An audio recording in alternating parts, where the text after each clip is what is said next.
الحمد لله رب العالمين والصلاة والسلام على أشرف الأنبياء والمرسلين وعلى آله وأصحابه أجمعين ومن تبعهم بإحسان إلى يوم الدين. يا أيها الذين آمنوا اتقوا الله حق تقاته ولا تموتن إلا وأنتم مسلمون. يا أيها الناس اتقوا ربكم الذي خلقكم من نفس واحدة وخلق منها زوجها وبث منهما رجالا كثيرا ونساء واتقوا الله الذي تساءلون به والأرحام إن الله كان عليكم رقيبا. يا أيها الذين آمنوا اتقوا الله وقولوا قولا سديدا يصلح لكم أعمالكم ويغفر لكم ذنوبكم ومن يطع الله ورسوله فقد فاز فوزا عظيما. أما بعد فأعوذ بالله من الشيطان الرجيم. بسم الله الرحمن الرحيم.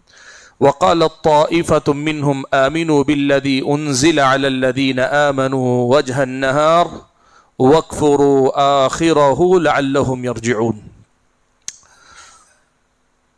محترم حضرات اور پردہ نشین خواتین اسلام، نماز تراویح کے بعد روزانہ ہم اور آپ شبہات کے سلسلے میں بہت ساری باتیں سنتے آ رہے ہیں. آج کا ہمارا جو اپنا درس ہوگا، اس درس میں ہم اور آپ اس مسئلے میں بات کریں گے کہ یہ شبہات کہاں سے آتے ہیں. عام طور پر یعنی یہ شبہات پیدا کہاں سے ہوتے ہیں تاکہ آدمی ان کی طرف سے آگاہ رہے.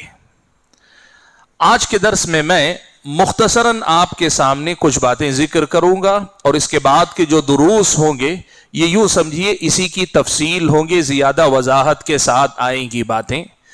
پہلی بنیادی بات آج جو آپ کے سامنے رہے گی وہ یوں سمجھیے کہ شبہات کہاں کہاں سے آتے ہیں آدمی کو معلوم رہے. ظاہر بات ہے اگر آپ کو پتہ رہے کہ آپ کا دشمن کہاں سے حملہ آور ہوگا آپ ادھر سے چوکنا رہیں گے. آپ کو اگر معلوم ہو کہ تجارت میں کہاں سے نقصان ہو سکتا ہے آپ وہاں معاملہ کرتے ہوئے چوکنا رہیں گے. ایسے ہی یہ جو شبہات پیدا ہونے کی جگہیں ہیں، مقامات ہیں، ان مقامات کو پہچاننا اصل میں اپنے دین و ایمان کے تحفظ کی بنیاد فراہم کرنا ہے. بنیادی طور پر آج آپ کے سامنے میں 4 ایسے مقامات بتاتا ہوں، 4 ایسی چیزیں بتانا چاہتا ہوں جہاں سے یہ شبہات نکلتے ہیں یا شبہات پیدا ہوتے ہیں یا شبہات ہم تک پہنچتے ہیں، شبہات ہمارے اوپر اثر انداز ہوتے ہیں. بنیادی طور پر 4 چیزیں، 4 باتیں بتا رہا ہوں. اب ان 4 کی تفصیلات بہت ساری ہیں، جتنی ممکن ہوئی ہم اگلے دروس میں لینے کی کوشش کریں گے، لیکن 4 بنیادی چیزیں ہیں جہاں سے یہ شبہات نکل کر آتے ہیں. سب سے پہلی چیز ہے کہ خود آدمی کے اندر شبہات پیدا ہو سکتے ہیں. آدمی کی اپنی پرسنالٹی، شخصیت، خود یہاں سے شبہات پیدا ہو سکتے ہیں. باہر سے کسی کے آنے کی ضرورت نہیں، آدمی کے اندر خود جو شبہات پیدا ہو سکتے ہیں. کیسے پیدا ہوتے ہیں؟ کئی بار ایسا ہوتا ہے کہ ایک آدمی کے اندر سرے سے علم نہیں، جاہل ہے آدمی، بالکل نہیں جانتا، دین کے بارے میں کچھ نہیں جانتا. اب اس نے کبھی بیٹھ کر پڑھا نہیں، کبھی اس نے سیکھا نہیں. مان لیجئے اللہ تبارک و تعالیٰ کے بارے میں قرآن میں اللہ نے اپنا تعارف کیا کروایا، رسول اکرم صلی اللہ علیہ وسلم نے اللہ تعالیٰ کے بارے میں کیا باتیں بتائی ہیں. اگر وہ کچھ سیکھا ہوگا تو الحمدللہ اسے اللہ کے بارے میں صحیح باتیں معلوم ہوگی. لیکن کبھی اس نے سیکھا نہیں، کبھی علم حاصل کیا نہیں. اپنے طور پر آدمی اگر اللہ تعالیٰ کے بارے میں بتانے کی، سوچنے کی، سمجھنے کی کوشش کرے گا بغیر علم کے تو کئی بار غلط باتوں کو اللہ تعالیٰ کی طرف منسوب کر کے سمجھے گا اللہ تعالیٰ کے بارے میں وہی باتیں صحیح ہیں، اور پھر یہ باتیں ایسے اس کے دماغ میں اٹکیں گی کہ نکل نہیں پائیں گی. جیسے ایک مثال آپ کے سامنے دیتا ہوں، ہمارے اپنے اس ملک کے اندر ہم اور آپ جو یہ دیکھتے ہیں کہ یہاں کا جو کلچر ہے، یہاں بت پرستی ہے، ہر چیز میں خدا ڈھونڈنے کا جو مزاج ہے یہاں کے غیر مسلموں کا، اس کے بارے میں بعض محققین نے لکھا ہے کہ اصل میں ہوتا کیا تھا، یہاں کے جو یوں سمجھیے کہ آرینز جو باہر سے آریا باہر سے آئے اور یہاں دراوڑ رہتے تھے، یہاں ان کے ساتھ ملے جلے، تو ان کے پاس جو بھی علم تھا یا جو بھی کتابیں تھیں وہ جب ضائع کر دی ان لوگوں نے، تو اب ان کے اندر کچھ سوالات پیدا ہوئے۔ سوالات کیا؟ میں کون، یعنی انسان کے طور پہ میں کون، میں اس دنیا میں کیوں بھیجا گیا ہوں، یہ موت اور حیات کا سلسلہ کیا چل رہا ہے کہ ایک وقت پیدا ہوتا ہے، 60 سال 100 سال کے بعد آدمی مر جاتا ہے، پھر ایک نیا انسان پیدا ہوتا ہے، پھر وہ مر جاتا ہے، اس پوری کائنات کا بنانے والا کون؟ کہا اس بارے میں لوگوں نے، سادھوؤں نے، وہ جو جنگلوں بیابان میں جا کے سادھو رہ جاتے تھے، بس جاتے تھے، انہوں نے اپنے طور پر اپنے بارے میں، انسان کی حقیقت کے بارے میں، انسان کی روح، انسان کے جسم کے بارے میں، خدا جسے کہتے ہیں، کائنات کا پیدا کرنے والا جسے وہ کہتے ہیں، وہ کون ہوگا، کیسے ہوگا، اپنے طور پر اپنے دماغ سے، اپنے غور و فکر سے انہوں نے اسے پہچاننے کی کوشش کی۔ اس کے نتیجے میں یہ کئی خدا وجود میں آئے، یہ انہوں نے سمجھا کہ ہر چیز میں خدا ہے۔ یہ ساری جو غلط باتیں ہیں، اللہ کے بارے میں جو غلط باتیں جو بعد میں چل کر قبول حق کی راہ میں رکاوٹ بنی، شبہات بنی، بنیادی وجہ اس کے پیچھے ہے وہ صحیح علم ان کے پاس نہیں تھا جو اللہ کی طرف سے بھیجا گیا تھا، جو ان کی رہنمائی کر سکتا تھا۔ تو انسان کے اندر سے شبہات پیدا ہوتے ہیں جب وہ علم سے خالی ہوتا ہے، جاہل ہوتا ہے۔ دوسری انسان ہی سے متعلق ایک اور چیز ہے، ادھورا علم۔ آدمی آدھا بیدھا علم سیکھے لیکن تھوڑا سیکھے، اتنا علم لے کر اتنی بڑی بات سمجھنے کی کوشش کرے، تھوڑی باتیں سیکھ کر بڑی باتیں حل کرنا چاہے۔ دنیا میں ایک ضابطہ ہمیشہ یاد رکھو، آدھا علم، ادھورا علم جہالت سے زیادہ خطرناک ہوتا ہے۔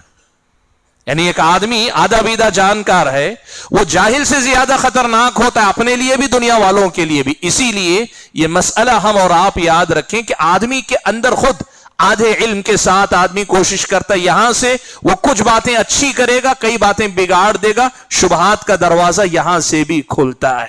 ایک تیسری چیز ہے انسان ہی سے متعلق، کئی لوگوں کے مزاج میں ایک چیز ہے، ہر انسان کے اندر ہے لیکن کچھ لوگوں میں ضرورت سے زیادہ ہوتی، اس کو ہم کہتے ہیں تجسس۔ تجسس کا مطلب یہ کہ آدمی کے اندر کچھ جاننے کی ایک جذبہ ہے، جاننے کا آدمی کے اندر۔ وہ جو تجسس کا مزاج ہے، اس مزاج کو اسلامی شریعت نے کچھ ضابطے دیے ہیں۔ تمہیں کن معاملات میں غور کرنا چاہیے، غور کرنے کی بنیادیں کیا ہونی چاہیے، کیا ٹولز ہیں، ذریعے کیا، یہ اسلام نے دیے۔ آدمی ان سب سے آزاد ہو کر ایک دم آزاد خیالی کے ساتھ بہت ساری باتوں کو سمجھنا چاہتا ہے۔ یہاں سے آدمی خود کے لیے، دوسروں کے لیے شبہات پیدا کرتا ہے۔ آدمی کے اندر کا تجسس اگر اسے شرعی دلائل کے ساتھ روکا نہ جائے، اسے شرعی دلائل سے مرتب اور مہذب نہ کیا جائے، تو پھر یہاں سے شبہات آدمی پیدا کرتا ہے۔ اور انسان ہی کے اندر ایک اور چیز ہے جسے ہم اور آپ، بعض لوگوں کی طبیعت یہ ہوتی ہے کہ کچھ لوگ کچھ بیس رکھتے ہیں، مضبوط بنیاد ہوتی ہے۔ اب اتنی مضبوط بنیاد ہوتی ہے کہ اس کے بعد کوئی بھی بات آتی ہے وہ زیادہ اہمیت نہیں دیتے ہیں۔ اللہ تعالیٰ کے بارے میں ایمان اتنا پختہ ہوتا ہے کہ لاکھ شبہات آئیں، جیسے چٹان رہے، لہریں آتی ہیں، ٹکراتی ہیں، جاتی ہیں، ٹکراتی ہیں، جاتی ہیں، چٹان چٹان رہتی ہے۔ وہی ریت جو رہتی ہے، ہر لہر کیا کرتی ہے، ریت کا نقشہ بدلتی رہتی ہے۔ لوگوں کی طبیعت کا بھی اس میں بہت بڑا دخل ہوتا ہے کہ کچھ لوگ ایمان لانے کے بعد ایسے مضبوط جم جاتے ہیں کہ وہ شبہات کو اہمیت نہیں دیتے، نتیجہ یہ ہوتا ہے کہ ان کے پاس شبہات پنپتے نہیں، آ کر جگہ نہیں بناتے۔ لیکن وہی کچھ لوگ ایسے ہیں جو شبہات کو قبول کرنے کا مزاج رکھتے ہیں، آسانی سے شبہات کو قبول کر لیتے ہیں۔ یہ لوگ اصل میں اپنے لیے شبہات کا دروازہ آسانی سے کھول لیا کرتے ہیں۔ شیخ الاسلام ابن تیمیہ رحمت اللہ علیہ نے علامہ ابن قیم رحمت اللہ علیہ کو ایک نصیحت کی شبہات کے بارے میں۔ ابن قیم کہتے ہیں کہ ابن تیمیہ کی وہ نصیحت میرے حق میں بہت بڑی نعمت ثابت ہوئی۔ کیا؟ انہوں نے کہا کہ یاد رکھو، شبہات جب آتے ہیں نا تو اپنے دل کو اسپنج مت بناؤ، جو پانی جو بھی ڈالا جاتا ہے وہ جذب کر لیتا ہے، وہ پی لیتا ہے، اپنے اندر اسے ابزرو کر لیتا ہے، یعنی پوری طرح سے لے لیتا ہے۔ اس کے بجائے تم اپنے دل کو جو ہے بالکل آئینے کی طرح بناؤ، شفاف رہتا ہے، چاہے جتنا پانی ڈالو بہہ جاتا ہے، اس میں کوئی جذب نہیں ہوتا۔ تو یہ جو فرق ہے، ابن قیم کہتے ہیں کہ یہ جو نصیحت شیخ الاسلام ابن تیمیہ رحمۃ اللہ علیہ کی تھی، یہ مجھے میرے بڑے کام آئی کہ میں نے شبہات جو بھی آتے تھے کبھی ان کو اسپنج کی طرح میرے اپنے دل میں بیٹھنے نہیں دیا، واہ بات صحیح ہے، اس یقین کے ساتھ لیتا تھا کہ یہ بات جو ہے بہرحال شبہ ہے، اور اس کا نتیجہ یہ ہے کہ کبھی شبہات نے مجھے جو ہے پریشان نہیں کیا۔ یہ ابن قیم نے لکھا ہے کہ ابن تیمیہ کی یہ نصیحت میرے بڑے کام آئی۔ تو میں یہ بتا رہا ہوں کہ سب سے پہلے جو مسئلہ ہے وہ انسان کا اپنا مسئلہ ہے، کہ انسان خود ایسے مواقع اپنے اندر رکھتا ہے، موقع دیتا ہے جہاں سے شبہات کو وہ آسانی کے ساتھ شبہات کا دروازہ بنتا ہے، کھول دیتا ہے، شبہات کا موقع دیتا ہے۔ یہ جو آخری بات میں نے بتائی نا کہ شبہات کے لیے اسپنج مت بنو، ایک بڑا مشہور واقعہ ذکر کیا جاتا ہے کہ شیطان ایک صاحب کے پاس آیا، عالم دین کے پاس، اور اس نے جو ہے سوال کیا، یعنی ان کے دماغ میں بات ڈالی، انہوں نے جواب دی، ایک بعد ایک کے بعد کہا اللہ تعالیٰ ہے، اس کا کیا وجود ہے، اس کی دلیل، اللہ کے وجود کی کیا دلیل؟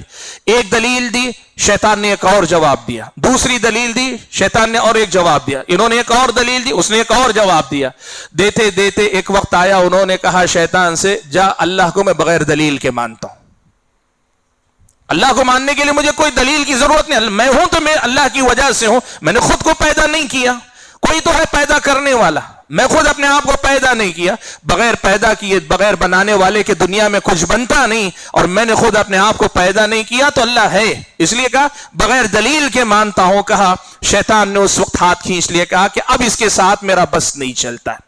تو یہ جو مزاج ہے نا کہ یہ اسپنج بن کر ہر چیز قبول کر، یہ جو ہے بڑی وجہ بنتی ہے جس کی وجہ سے شبہات ہمارے اور آپ کے اندر آتے ہیں۔ انشاءاللہ اس پر بڑی تفصیل سے ہم لوگ گفتگو کریں گے۔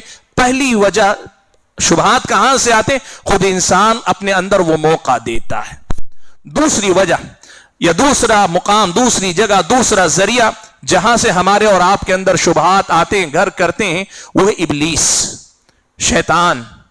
شیطان کا معاملہ یہ ہے کہ شیطان انسان کے پیچھے 24 گھنٹے لگا ہے، آپ بیدار ہیں تب بھی لگا ہے، آپ سو رہے ہیں تب بھی آپ کے ساتھ لگا ہے۔ آپ کو اپنی فکر اتنی نہیں ہوگی جتنی شیطان کو آپ کی فکر ہے، یہ بات یاد رکھیے زندگی میں ہمیشہ۔ شیطان ہم سے زیادہ ہمارے پیچھے لگا ہے، ہم کو اپنی آخرت بنانے کی اتنی فکر شاید نہ ہو جتنی شیطان کو ہماری آخرت بگاڑنے کی فکر لگی ہوئی ہے۔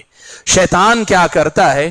اللہ کے نبی صلی اللہ علیہ وسلم نے کہا ان الشیطان یجری من الانسان مجرى الدم، شیطان انسان کے خون کے ساتھ ساتھ دوڑتا ہے، انسان کے اندر دوڑتا ہے۔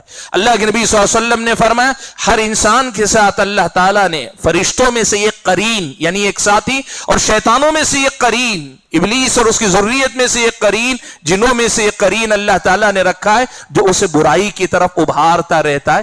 یہ شیطان کئی طریقوں سے آدمی کے اندر شبہات پیدا کرتا ہے، اور ان میں سب سے کامیاب ہتھیار اس کا ہے وسوسہ ڈالنا، یعنی آدمی کے دل میں طرح طرح کے خیالات ڈالتے رہنا۔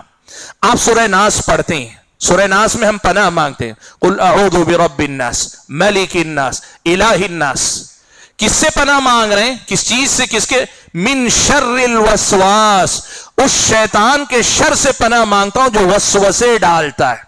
حضرت حسن بصری رحمت اللہ علیہ نے اس آیت کی تفسیر کرتے ہوئے لکھا کہ شیطان انسان کے دل پہ پورا جم کے بیٹھا رہتا ہے، شیطان انسان کے دل پہ جم کے بیٹھا رہتا ہے۔ جب انسان اللہ تعالیٰ کا ذکر کرتا ہے، اللہ تعالیٰ کی طرف لگا رہتا ہے، تو خناس یعنی وہ پیچھے ہٹ جاتا ہے، پیچھے ہٹ جاتا ہے۔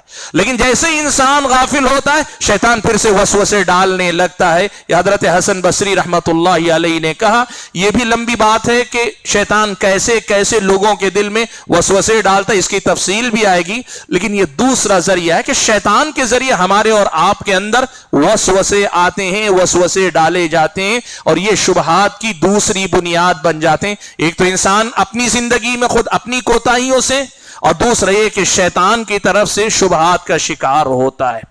تیسری چیز، شبہات کہاں سے پیدا ہوتے ہیں؟ دیکھیں ایک بات یاد رکھیں کہ یہ دین کا معاملہ ہے نا، اس میں اللہ تعالیٰ نے جہاں قرآن میں متشابہات کا ذکر کیا وہاں اللہ نے کہا والراسخون فی العلم یقولون آمنا بہ. دین کے معاملے میں گفتگو کرنا یہ ایکسپرٹس کا کام ہے. ہر فیلڈ میں ایکسپرٹ جو ہوتا ہے اس کی بات ویلڈ ہوتی ہے.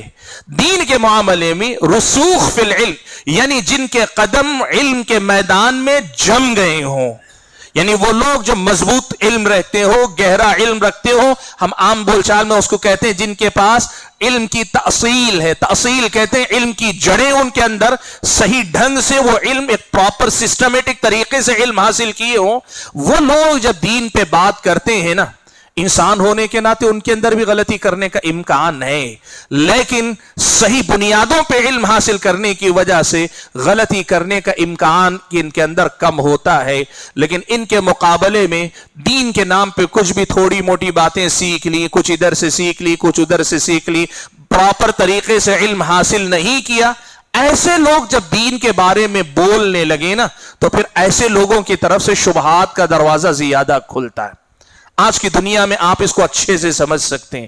اس وقت آپ انٹرنیٹ کی دنیا سے جڑے ہمارے نوجوانوں کو دیکھ لیں، ایسے ہی بیٹھ کر آج ٹاپک کے ڈسکشن یا لوگوں کی گفتگو کن کن مسائل پہ ہوتی ہے. ان جنرل آپ اگر کاؤنٹ کر لیں 1 2 3 4 5 1 10 ٹاپک، اس پر زیادہ تر لوگ بات کرتے ہیں سوشل میڈیا میں، دنیا میں. اگر آپ یہ دیکھ لیں تو دوسرے نمبر پہ آپ یہ جا کے دیکھیں یہ ٹاپکس کس نے شروع کیے، لوگوں میں ان کے بارے میں غلط فہمیاں کہاں سے آئی. میں دعوے سے آپ کے سامنے یہ کہہ سکتا ہوں اس میں سے 50% سے زیادہ ایسے ہی ادھورے علم والے افراد کی طرف سے اٹھائے گئے مسائل ہیں.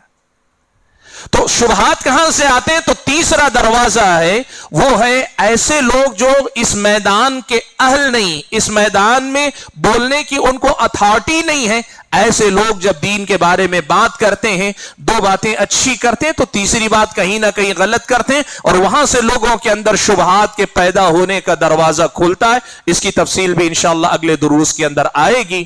اور چوتھا دروازہ، چوتھا مقام جہاں سے یہ شبہات ہمارے اور آپ کے سماج میں، ہمارے اور آپ کے اس میں آتے ہیں، یہ ہیں اسلام کے مقابلے میں مخالفین اسلام، توحید کے معاملے میں شرک میں مبتلا لوگ، سنت کے مقابلے میں بدعتوں کا شکار لوگ، صحیح عقیدے اور صحیح منہج کے مقابلے میں منحرف اور گمراہ لوگ کیا کرتے ہیں؟ اپنے آپ کو صحیح ثابت کرنے اور سامنے والے کو غلط بتانے کے لیے شبہات پیدا کرتے ہیں تاکہ وہ اپنے آپ کو صحیح ٹھہرائیں، آپ کو غلط ٹھہرائیں. یہ ان کی کوشش ہوتی ہے. قرآن مجید میں اللہ تعالیٰ نے اس کا تذکرہ کیا. میں نے جو درس کے آغاز میں آیت پڑھی سورہ آل عمران کی، وہ آیت ہے، اس میں اللہ تعالیٰ نے یہودیوں کا ذکر کیا. دیکھو یہودیوں کا مسئلہ 2 ٹوک واضح تھا. ان کو اللہ نے کہا الذین آتیناہم الکتاب یعرفونہ کما یعرفون ابناءہم. اللہ تعالیٰ نے کہا کہ یہ اہل کتاب یعنی یہ یہود و نصارہ ہے نا، اللہ کے نبی یہ برحق ہیں، ان کو ویسے ہی جانتے ہیں جیسے اپنے بیٹوں کو جانتے ہیں. یعنی ان کے پاس ایسا نہیں کہ اللہ کے نبی کو پہچان نہیں سکے، معلوم نہیں، ایسا نہیں. ان کو پہلے دن سے ایک دم کلیئر معلوم تھا کہ یہ نبی برحق ہیں. لیکن حسد تھا کہ وہ ہم میں سے نہ ہو کر عربوں میں کیسے ہو گئے. ہم اہل کتاب، ہم آسمانی کتاب والے، ہمارے اندر نہیں آ کر نبی سامنے والوں میں کیسے چلے گئے. اب دیکھتے رہے ہیں کہ دن بدن مسلمان لوگ ایمان قبول کرتے جا رہے ہیں، مسلمانوں کی تعداد بڑھتی جا رہی، جنگوں میں مسلمانوں کو فتح ہو رہی ہے، مسلمانوں کی طاقت اور مسلمانوں کا دائرہ بڑھتا چلا جا رہا ہے. اب روکنا ہے مسلمانوں کو لوگوں کو اسلام میں داخل ہونے سے روکنا ہے. تو روکنے کا طریقہ کیا ہے؟ روکنے کا طریقہ یہ کہ لوگوں کو اس دین کے بارے میں شبہات میں مبتلا کر دیا جائے. کیسے شبہات میں مبتلا کیا جائے؟ جو آیت کریمہ سورہ آل عمران کی میں نے پڑھی، وقالت طائفة منهم آمنوا بالذي انزل على الذين آمنوا وجه النهار واكفروا آخرہ. اس آیت کی تفسیر میں آپ پڑھیں 12 یہودی علماء نے، جو ان کے اپنے یہودی عالم تھے، 12 لوگوں نے آپس میں مل کر ایک پلان بنایا. کیا پلان بنایا؟ کہا دیکھو چلو چلتے ہیں، جا کر صبح میں محمد پر ایمان لے آئیں گے، زبانی، دل سے نہیں، زبانی ایمان لے آئیں گے. سارے لوگوں میں ایک چرچا ہو جائے گا، ارے ایک ساتھ 12 یہودی علماء نے اسلام قبول کر لیا، تو صبح میں ایمان لے آؤ، پھر شام ہوتے ہوتے دین سے مرتد ہو جاؤ، شام ہوتے ہوتے دین سے مرتد ہو جاؤ، اور لوگ پوچھیں گے صبح میں ایمان لائے تھے اور شام میں کیوں مرتد ہو گئے؟ تو تم یہ بتانا ہم تو سمجھ رہے تھے کہ یہ دین برحق ہے، اسی لیے ہم داخل ہوئے تھے، لیکن جب قریب جا کر اندر سے دیکھا تو پتا چلا کہ یہ دین برحق نہیں ہے، وہ جو ہماری آسمانی کتاب میں نبی کی نشانیاں بتائی گئی وہ اس نبی پہ فٹ نہیں بیٹھتی، یہ اسلام دین برحق نہیں ہے۔ یہ کہہ کر ہم لوٹ آئیں گے تو کیا ہوگا؟ عام لوگ یہ کہیں گے علماء اہل کتاب والے، آسمانی کتاب والے، یہ اگر واپس آ گئے تو اس کا مطلب یہ دین صحیح نہیں ہے۔ تو لوگوں کے اندر شبہات پیدا کر دینا تاکہ لوگ اس کے قریب بھی نہ آ سکیں، یہ ہوتا ہے۔ کبھی دشمنان اسلام کے بارے میں، کبھی توحید کی طرف آنے والوں کے لیے شرک میں مبتلا لوگ، اور کبھی سنت کے پیروکار لوگوں کے درمیان بدعتوں پہ چلنے والے لوگ، یہ لوگ شبہات پیدا کرتے ہیں تاکہ اسلام سے روکیں، توحید کو اپنانے سے روکیں، تاکہ لوگوں کو بدعت پر باقی رکھیں، سنت پہ آنے نہ دیں، تاکہ ان کی اپنی یہ بنی رہے، جو کچھ ان کے اپنے معاملات ہیں ٹھیک ٹھاک چلتے رہیں۔ یوں سمجھیے کہ مجمل طور پر اگر ہم اس کو سمرائز کر کے، یعنی اس کو سمیٹ کر خلاصے کے طور پر اگر کہہ سکیں، بنیادی طور پر آپ دیکھیں گے یہی 4 دروازے ہیں جہاں سے شبہات آتے ہیں لوگوں کے اندر، جہاں سے شبہات لوگوں کے اندر آتے یہی سب چیزیں ہیں۔ اور اگر آپ ان کی تفصیلات میں جانا چاہیں، ان میں سے ہر ایک کی بڑی تفصیلات ہیں، باریکیاں ہیں، میں انشاءاللہ اگلے دروس میں ان میں سے ایک ایک مسئلے کو جہاں تک ممکن ہو سکا اسباب کے نام پر، پہلا سبب، دوسرا سبب، تیسرا سبب، چوتھا سبب گناتے ہوئے کچھ مثالیں بتاؤں گا کہ کیسے یہ اسباب شبہات پیدا کرنے کا سبب بنتے ہیں۔ مقصد کیا ہے اس عنوان کا؟ مقصد کیا؟ مقصد یہ ہے کہ آپ کو معلوم ہونا چاہیے اس دروازے سے گندگی آتی، اس دروازے سے گندی بو آتی ہے، اس دروازے سے جو خرابی آتی، یہاں سے شبہات آتے ہیں، یہاں سے آپ چوکنا رہے ان کی طرف سے۔ آپ اپنے دین کے سلسلے میں اگر فکر مند ہیں تو آپ کو اس کی بھی فکر ہونی چاہیے، میرا دین اتنی بڑی دولت ہے کہ کوئی بھی کہیں سے بھی آ کے نہ تو اس کو لوٹ سکتا ہے، نہ اس کو گدلا کر سکتا ہے، نہ اس کو گندا کر سکتا ہے، نہ تو اس کے اندر کسی قسم کا خلل پیدا کر سکتا ہے۔ یہ آپ کے اندر فکر ہونی چاہیے۔ جیسے ہم دولت کی حفاظت کرتے ہیں نا، چور بھی نہیں آنا چاہیے، ڈاکو بھی نہیں آنا چاہیے، اور ایسا آدمی جو پیسہ لے لے واپس نہ لوٹائے اسے بھی پتا۔ کیسے آپ اپنے پیسے کی حفاظت کرتے ہیں؟ سب طرف سے آپ کے پیسے کی حفاظت کی جیسے فکر ہوتی، اس سے کہیں زیادہ آپ کو دین و ایمان کی حفاظت کی فکر ہونی چاہیے۔ انشاءاللہ اگلے جو دروس ہوں گے اس میں آج جو بات میں نے بہت مختصر کر کے بتائی، ان کو ذرا تفصیل کے ساتھ آپ کے سامنے رکھوں گا تاکہ ہم ایک ایک سبب کو پہچانیں اور وہاں سے در آنے والے جو فتنے ہیں، جو شبہات ہیں، ان کو بھی پہچان کر اپنے آپ کو بچانے کی کوشش کریں۔ اللہ تعالیٰ سے دعا کیجئے کہ اللہ تعالیٰ مجھے اور آپ سبھی حضرات اور خواتین کو شبہات کے آنے کی یہ جو مقامات ہیں ان کی طرف سے چوکنا رہ کر اپنے دین و ایمان کی حفاظت کرنے کی توفیق عطا فرمائے۔ آمین۔ وآخر دعوانا ان الحمد للہ رب العالمین۔